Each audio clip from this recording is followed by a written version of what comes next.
The United States moves forward, but not in sync. On the surface, things look familiar. People go to work, traffic builds in the mornings, new buildings rise while others quietly decay. But underneath, something feels different, like the system is running faster than it used to, and no one is fully in control of the pace anymore. Culturally, the divide deepens, not just in politics, but in perception itself. Two people can look at the same event and walk away with completely different versions of what happened, each one backed by their own trusted sources. It's not just disagreement, it's parallel realities. And yet, while national identity feels more fragmented, something smaller begins to strengthen. Local life starts to matter more. Neighborhoods, small communities, and tight social circles regain importance, not out of nostalgia, but necessity. People begin to rely less on distant institutions and more on who they actually know. Trust becomes personal again. A recommendation from a friend carries more weight than a headline. Local gyms, bars, churches, makerspaces, and community groups quietly become anchors in a world that feels increasingly abstract. At the same time, culture doesn't slow down, it accelerates. Trends rise and fall faster than ever. What's relevant this month might be forgotten the next. Identity becomes more fluid, more customizable. People aren't just part of one culture anymore, they move between many, sometimes in a single day. Economically, the system feels unstable, but not broken. Inflation doesn't disappear, it pulses. Prices rise, stabilize, then rise again. People adjust, but the sense of predictability is gone. Planning 5 or 10 years ahead feels harder than it used to. Instead, people think in shorter timeframes, months, maybe a couple of years. Housing remains one of the biggest pressure points. Major cities stay expensive, pushing more people outward, not in a dramatic wave, but in a steady drift. Mid-sized cities and surroundings grow. Hybrid work cements itself as the norm for many industries, reshaping daily life. Commuting doesn't disappear, but it becomes less rigid. The idea of where you live and where you work continues to separate. At the same time, there's a renewed focus on making things again. Supply chains once stretched across the globe begin to tighten, not completely, but strategically. Key industries, technology, energy, defense, manufacturing, start moving closer to home or to more trusted partners. It's not about isolation, it's about control. Resilience becomes just as important as efficiency. Work itself begins to change in subtle but important ways. AI doesn't replace most jobs outright, but it reshapes them. Tasks that used to take hours now take minutes.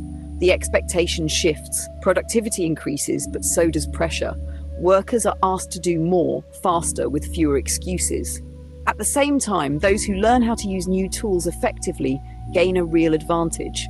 The gap isn't just about education anymore, it's about adaptability. Politically, the intensity remains high. Elections feel heavy, almost existential, as if each one carries more weight than the last. Trust in national institutions continues to fluctuate. Gridlock is common, but it doesn't mean nothing is happening. Instead, power begins to shift sideways. States and regions start to matter more. Policies diverge. What life looks like in one part of the country can feel very different from another, not just culturally, but economically and legally. It's still one country, but the internal differences become more pronounced and more accepted over time. At the same time, people grow tired, not disengaged, but fatigued. The constant tension, the constant noise, it wears on people. Some lean in harder, others quietly step back, focusing more on their own lives, their own circles, their own sense of control. Technologically, this is where things become undeniably different. AI moves from being a tool people experiment with to something they rely on daily. It writes, analyzes, designs, schedules, predicts. It becomes embedded in workflows across industries: engineering, healthcare, logistics, education, finance. For many, it feels like having an assistant that never sleeps. But it also raises uncomfortable questions. What does it mean to be skilled if a machine can do most of the work? What does it mean to know something if information is always available instantly? What happens to entry-level roles, the traditional starting points when those tasks are automated?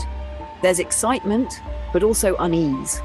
At the same time, automation expands physically. Warehouses become more autonomous. Transportation edges closer to partial automation.